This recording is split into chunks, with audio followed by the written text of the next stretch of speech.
At the beginning of the movie, we see a giant meteor with an intricate shape heading toward Earth. When it lands, the impact wipes out the dinosaurs. Fast forward to several million years, and we see a camp in the wilderness owned by an American named John Greystokes. We see a small boy named JJ observing the local wildlife. His mother calls for him because it's time to eat. He playfully tells her that his name is Tarzan, which means ape with no fur in the ape language. The mother is amused by her son's imagination. We then see a helicopter containing John Greystokes and his friend, Porter. After seeing a thick fog in front of them, John calls off the expedition, and the helicopter turns around. They fail to realize that the place they've been looking for is just behind the thick fog.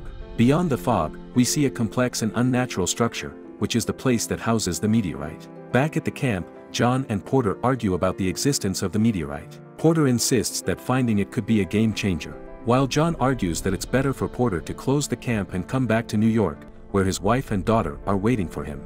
The scene shifts to JJ talking to monkeys while his mother is observing him.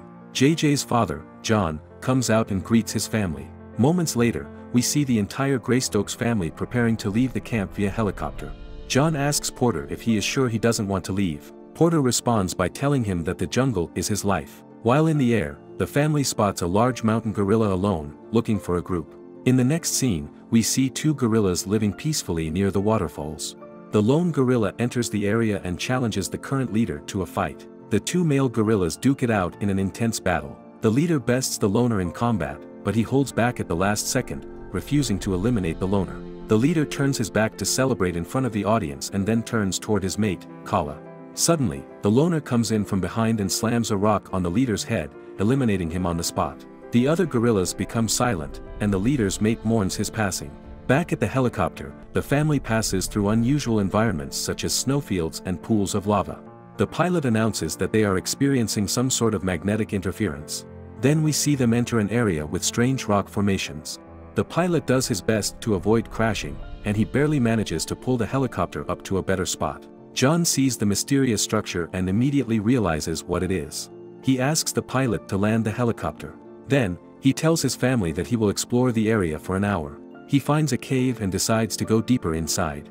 After some time, John comes face to face with the large meteorite in the center of the cave. He breaks off a piece of it to study later. However, the ground shakes and the meteors start glowing red. The surrounding area also begins to collapse. John reunites with his family, and they run back towards the helicopter. A nearby volcano erupts, causing molten rocks to fly toward the family. They dodge the debris as they desperately run to safety. The family manages to get in the helicopter and fly off. Meanwhile, in the gorilla's safe haven, the loner gorilla intimidates Kala's infant. This causes the infant to move close to the edge of a cliff. The infant's mother tries to save him, but he ends up stepping on a branch that snaps, causing him to fall to his eternal sleep. The mother gorilla experienced losing a loved one twice in one day. Back to the helicopter, the pilot battles against a rainstorm. Lightning strikes the tail of the chopper, sending it spiraling toward the side of a canyon. Kala sees the crash from afar. The next morning, the weather becomes clear. Kala goes to the crash site to investigate. A bird called Rafiki calls her attention. She moves towards the place that the bird pointed to. There she finds JJ hugging his stuffed toy. Kala cuddles him close and then takes him to the safe haven. Later that day, JJ, now called Tarzan, wakes up from his slumber. He looks around and sees various gorillas perched on their respective nests. Tarzan gets startled by Kala beside him, and he accidentally stumbles down the tree. The new leader of the gorillas, Two Blood, shows up and slowly walks toward Tarzan. Kala decides to block his path, letting him know that she is willing to defend her new child. Two Blood chooses to walk away, but he knows that Tarzan may become a thorn in his side. Later that day, we see Tarzan alone, crying while remembering the accident that had occurred before. 3 young gorillas show up. One of them gives him the stuffed toy that he dropped while he was being carried by Kala. This marks the start of their friendship. At some point, Tarzan accepts his new life and starts playing hide and seek with the young gorillas. Kala watches in relief as her new son finds happiness in the jungle. In the next few scenes, we see Tarzan as a teenager. We see him prank his friend by setting fruit as bait, leading the gorilla to get stuck in a tree trunk. His 3 closest friends have also grown big, yet their childlike enthusiasm remains the same. Tarzan and his friends continue running around the jungle until they stumble upon a large gap between 2 tree branches. Tarzan shows off by swinging on a vine to clear the gap. He proceeds to climb to the tallest top of the tallest tree in the area, giving him an amazing view of the surrounding waterfalls. Tarzan jumps down and masterfully maneuvers his way to an area he has yet to explore. He enters a small opening that leads into a cave. A snake almost bites him, but his reflexes save him. When he steps out of the area, he sees a river.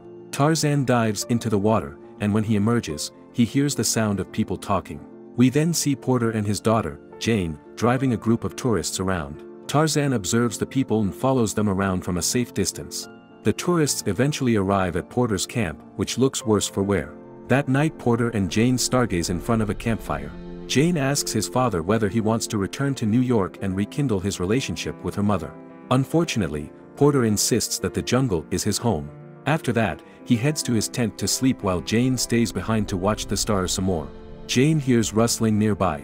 When she checks the source of the noise, she finds Derek, one of the tourists, spying on her. He shamefully walks back to his tent. We see Tarzan hanging on a vine, watching Jane closely. The next day, Porter and the tourists prepare for another trip around the forest. He tells the tourists to stay on the trail. However, Derek wanders off even before the activity begins. Jane follows him to get him back to the group. Derek encounters a dangerous bird that eats his chocolate bar. Jane tries to tell him to calm down and walk slowly, but Derek panics and starts running.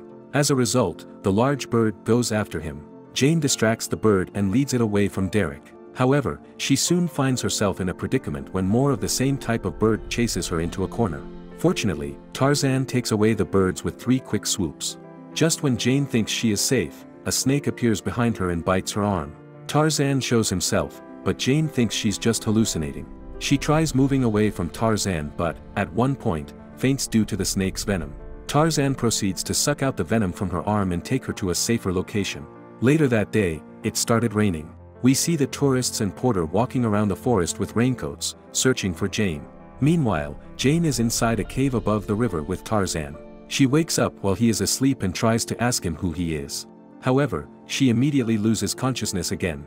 After the weather has cleared, Jane returns to his father's camp, albeit a little sluggish. She tells her father about the strange man she had encountered in the forest. However, to his father, her words were merely a fantasy made up by a teenage girl. Back in the river, we see Tarzan trying to remember the words he spoke when he was a kid. He remembers the name Tarzan. Suddenly, the bird Rafiki flies by and catches his attention. After following Rafiki, he discovers the remnant of the helicopter. The same one that he and his parents rode before it crashed years ago. Inside, he finds a picture of him and his family.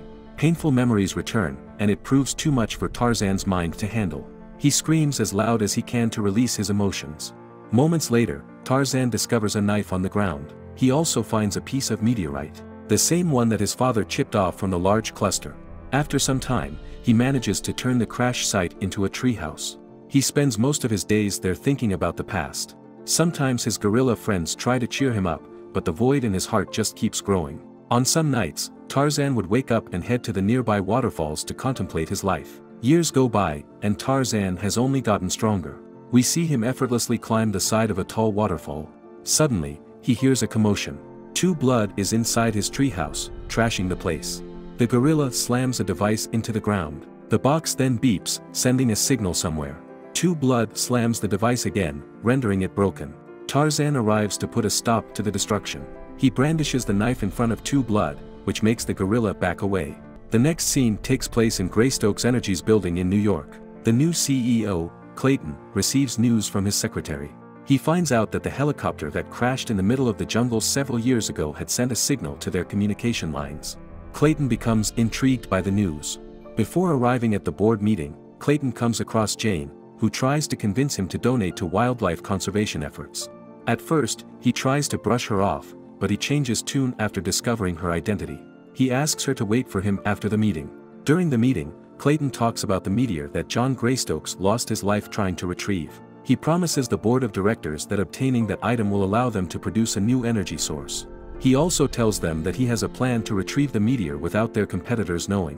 After the meeting, he talks to Jane again, pretending to be excited about donating to her foundation. In reality, he wants to use her and her dad to get close to the meteor. In the next scene, we see a helicopter flying through the forest. Tarzan sees the helicopter and becomes excited, knowing that Jane might be there. He rushes out of his treehouse to follow the chopper. The helicopter arrives at Porter's camp. The father and daughter greet each other. Clayton introduces himself to Porter, and everyone heads to their respective tents to rest. All the while, Tarzan is watching from the sidelines, admiring Jane. That night, Jane and the others talk near a campfire. They discuss the plans to support the conservation efforts. Meanwhile, Tarzan sneaks inside Jane's tent, slicing an opening using his knife. He tinkers with several items inside that he has never seen before. He uses the binoculars to get a closer look at Jane. Then he messes around with the other items in there. After the group finishes their conversation, Jane and the assistant, Mr. Smith, head back to their respective tents. Tarzan is already outside of the tent by then. Jane sees the tear in the front of her tent and the mess inside. She assumes monkeys are the culprit. Back at the campfire, Porter asks Clayton about his real motives. He knows that the man is only wearing a facade. Clayton reveals that he wants the meteorite. Porter tries to remind him about what happened to John Greystokes. However, Clayton resorts to blackmail, warning Porter that he should cooperate if he doesn't want anything bad to happen to Jane. The next day, we see Jane washing her face in the nearby river while Tarzan is watching from behind. She hears a noise and looks back. She eventually sees him and smiles. The reunion makes her realize that the events that happened a few years back were real. All of a sudden, she hears a noise, and Tarzan leaves. She then walks nearby and sees Mr. Smith using some kind of device. She finds out that he's using it to locate the meteor. Jane becomes livid. When Clayton shows up, she confronts him, stating that he lied. Clayton reveals that Porter knows about his real purpose. Out of frustration, Jane walks away from everyone. While wandering, Jane accidentally falls off the edge of a cliff. Tarzan catches her, but she slips and falls into the river. Tarzan dives in after her. After swimming with the current, Tarzan finds himself at the bottom of a waterfall. He sees Jane unconscious near some mangroves. A crocodile tries to eat her, but Tarzan pulls the crocodile away and wrestles with it underwater. He ends up winning the fight using his knife. Tarzan picks Jane up and moves her somewhere safe. When another crocodile comes by, he scares it away with one growl. Jane wakes up and immediately stands up after seeing Tarzan. When she hears him pronounce a word, she asks him for his name. He is confused at first, but after a few short exchanges, he manages to tell Jane that his name is Tarzan. After exchanging names, they explore the beautiful environment together. We see them swimming side by side in a clear lake. After swimming, they rest under the shade of a tree. He offers her a fruit, and she takes a bite. Jane tells Tarzan that it feels like she has known him for quite some time. We also see Tarzan bring Jane to his treehouse. There, she meets Rafiki. He also shows her the piece of meteorite and gives it to her as a gift. Suddenly, the two see a helicopter fly by with Clayton, Porter, and Mr. Smith inside. They spot Jane, but Clayton also spots Tarzan. Upon realizing that Greystokes' son is alive, Clayton shoots Tarzan, telling everyone that he is a giant ape. Jane tries shouting at them to stop shooting, but Clayton doesn't listen. The helicopter chases Jane and Tarzan across the forest. Clayton keeps shooting and only stops when Tarzan and Jane enter a cave. Inside, the two see an area that is unlike any other. The vegetation seems mutated and alien. It's an area that is under the influence of the meteorite. As they go deeper inside, the environment becomes more hostile. Tarzan senses movement behind him, so he checks it out. Suddenly, he gets pulled into the puddle by a vine. Meanwhile, Jane gets grabbed by a large vine as well. Tarzan uses his knife to slice through the endless assault of the sentient vines. A large alien creature emerges from the ground. Tarzan again uses his knife to wound the creature until it falls. After defeating it, the vines grabbing Jane weakens, and she falls back to the ground. Upon exiting the swamp-like area, Tarzan and Jane come across another cave entrance. Upon entering, the duo traverses a path of nothing but rocks and cliffs. They are careful not to fall into the abyss below. They spot another ominous cave entrance and see a faint glow of red inside. Upon entering, they come face to face with the large meteorite. Tarzan also sees the hammer that his father used to break off a chunk from it. Jane realizes that Tarzan is John Greystokes' son. She tries to ask him how he survived for so long. When Tarzan tries to answer, the entire cave starts to shake. They immediately exit the cave and arrive at a safe location before anything catastrophic happens. Later that day, Tarzan brings Jane to the safe haven.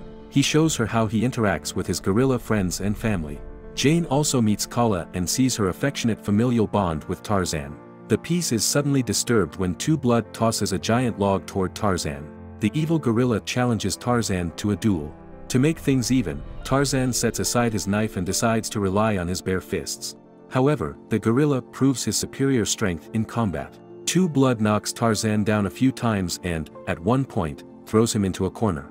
Then we see the gorilla dragging Tarzan toward the edge of a cliff. Two Blood pushes Tarzan off the cliff. Two Blood approaches the audience and celebrates too early. Behind him, Tarzan reappears, climbing back to the arena. The gorilla grabs the knife and tries to stab Tarzan, but Tarzan manages to disarm the beast. He also gets the knife back after knocking Two Blood down. The gorilla expects Tarzan to end his life, but the man shows mercy instead. Two Blood walks away, and Tarzan becomes the new leader of the gorillas. That night, Jane and Tarzan stargaze near the waterfalls. They almost kiss but get interrupted by the presence of a helicopter passing by. Jane tells Tarzan that she needs to go back to the camp. Tarzan becomes confused, so Jane explains further why she needs to return. He tries to tell her that he is strong and he can take on Clayton, but Jane reminds him that the rich villain has a private army at his disposal. The next day, Tarzan escorts Jane, and they leave for the camp. Kala slowly follows them, and 3 other gorillas follow Kala. When they arrive at the camp, they see mercenaries and military equipment all over the place. Before parting ways, Jane tells Tarzan that she loves him. After that, she tries to go inside her tent. Clayton shows up and sees the piece of the meteorite on Jane's neck. When he takes the rock from her, Tarzan comes out of the bushes, ready to defend Jane. Clayton insults Tarzan before asking if he could take them to the main meteorite. As expected, Tarzan refuses. Clayton then points a gun at him, preparing to shoot. All of a sudden, Kala appears out of nowhere, charging towards Clayton. Unfortunately, she gets shot. Tarzan rushes to his adoptive mother's side. He watches as she loses consciousness. Seconds later, Clayton orders the mercenary nearby to capture Jane and take her to her father. Meanwhile, another mercenary knocks Tarzan unconscious with a blow to the head. Hours later, Tarzan wakes up inside a large crate. 3 of his gorilla best friends arrive and break him out. We then see him carry Kala out of the camp. Tarzan takes her back to the safe place, and she manages to wake up, despite being gravely injured. In the next scene, we see Jane and her father tied up inside Clayton's office. He tries to convince them to take him to the meteorite. When Jane refuses, Clayton tells her that his men will hunt down Tarzan. Now wanting any harm to come to his beloved, Jane begrudgingly agrees to take Clayton to the meteorite. Moments later, we see a large number of helicopters fly toward the meteorite's location. Tarzan sees what's happening, so he grabs his knife and rushes out to the mysterious place housing the meteorite. Clayton's troop is already in the location, and tents have been set up. We also see a demolition team planting explosives all over the place. We see Tarzan sneak around the enemy camp. He stealthily takes out the guards. Meanwhile, Jane and her father are strapped to a metal beam inside the cave where the meteorite is.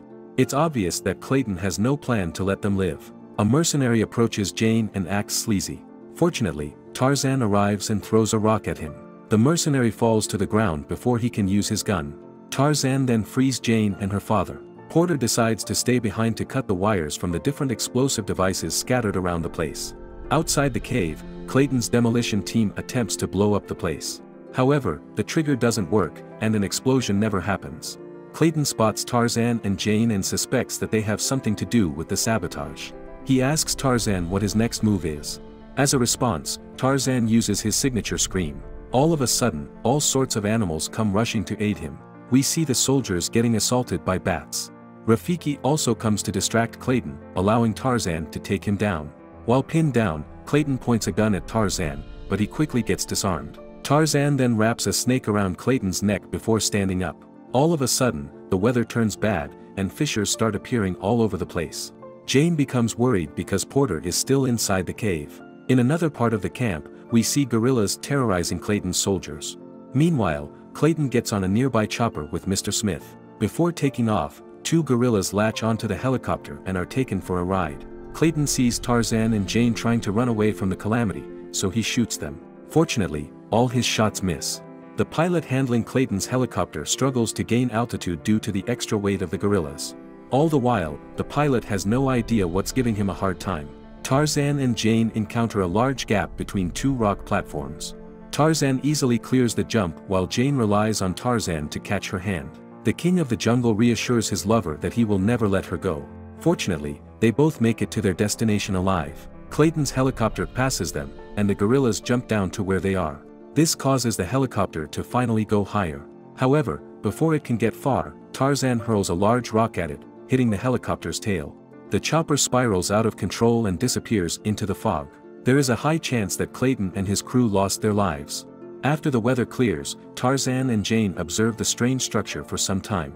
Then, Jane tells him that it's time to go home. The couple goes back to the safe haven and greets the gorillas.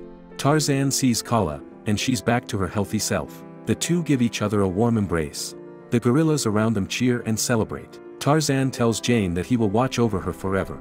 She responds by reassuring him that if anyone else threatens their paradise, they'll have to deal with both of them.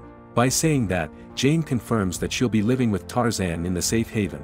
Back at the mysterious place, we see Porter alive and well. He climbs up a cliff carrying a larger chunk of the meteorite with him. He seems excited to continue his research on the object. After that, the film ends with a transition that ends in a view of the universe and another meteor floating in space.